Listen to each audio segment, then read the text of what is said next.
à tous, bienvenue dans cette première vidéo qui aura pour sujet Doctor Who. Pause.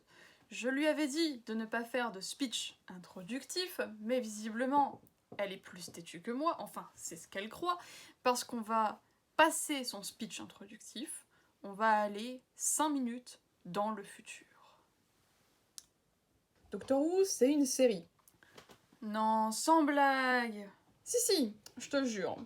Et d'après le nom, je peux même te dire que c'est anglais. Parce que Doctor Who, bah, ça fait en français Docteur qui. C'est qui ce mec? On sait pas, mais c'est pas grave. Merci. Tu comptes m'interrompre genre tout le temps ou c'est juste là maintenant comme ça pour m'embêter? Je te couperai à chaque fois que je dirai des choses inutiles ou tellement évidentes qu'elles sont inutiles.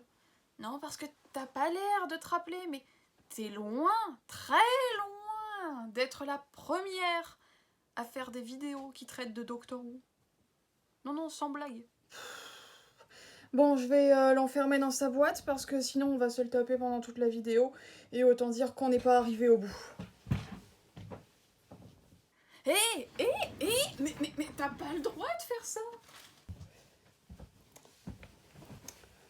Bon, voilà.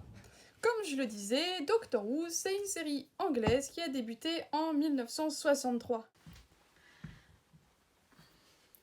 Ah, tu comptes les bassiner avec les classiques? Mais non, je les bassine pas, il faut bien expliquer les bases de la série. Je vais pas commencer à 2005, alors que le premier épisode, il a été diffusé sur la BBC le 23 novembre 1963.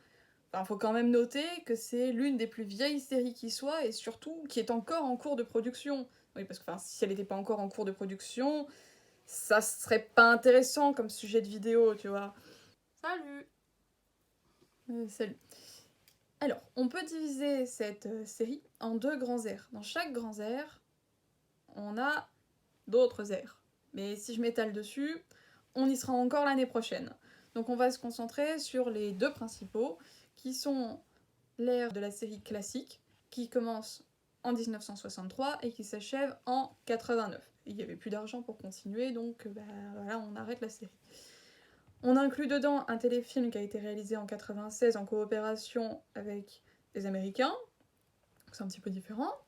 Et après, on a une deuxième série qui fait plus ou moins suite directe à la première, qui commence en 2005 et qui va se poursuivre jusqu'à maintenant. Maintenant, ça dépend de quand on regarde ta vidéo en fait. Merci docteur. Je suis coincée en 2020, en confinement en prime. La saison 12 vient de sortir, mais il faut attendre pour avoir la 13. Hein. Et en plus, je peux pas m'en aller parce que mon Tardis il est miniaturisé. Donc oui, c'est mon maintenant, en 2020, je suis coincée. Bon, et si tu passais à ce qui est cool dans cette série? Ce serait bien, non, tu crois pas? Ok, résumons. Dans cette série, on suit les aventures d'un alien, mais un alien qui a une face d'humain. Ça fait tout de suite moins peur.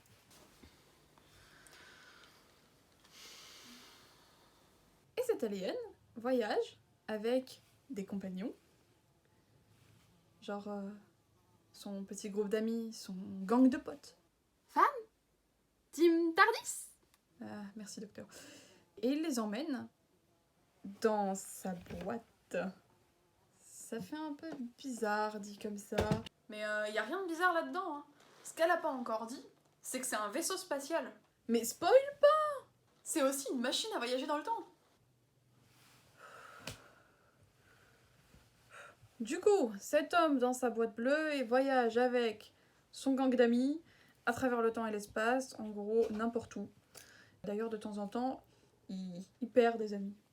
Non mais y a rien de drôle là-dedans. Accessoirement, il sauve le monde et sa peau aussi. C'est qu'il a beaucoup d'ennemis. Genre on essaye souvent de le tuer quand même. Accessoirement. Mais c'est un boulot à temps plein de sauver votre civilisation en permanence.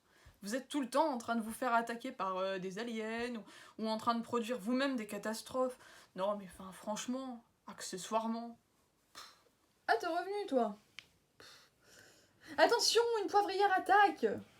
Exterminate.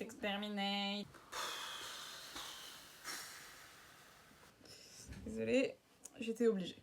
En bref, on a une série qui porte sur le voyage, et on va aller à la découverte du passé et du futur.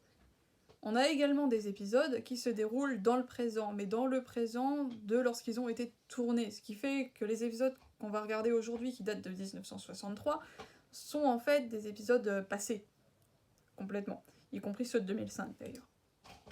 C'est une série qui se renouvelle énormément. On va avoir différents showrunners.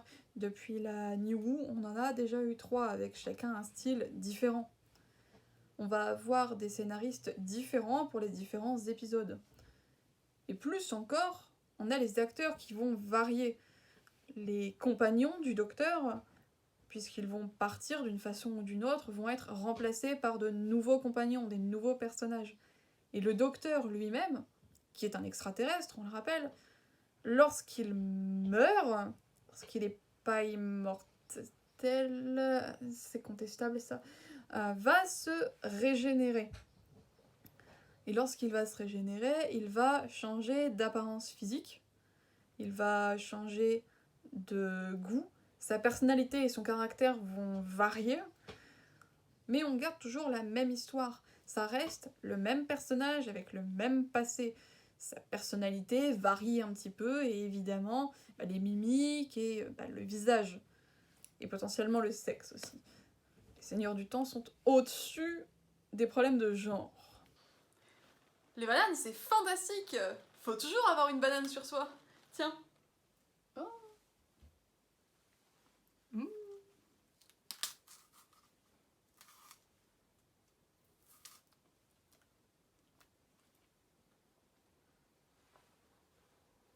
Quelle horreur! Vous voulez m'empoisonner ma parole? Oh.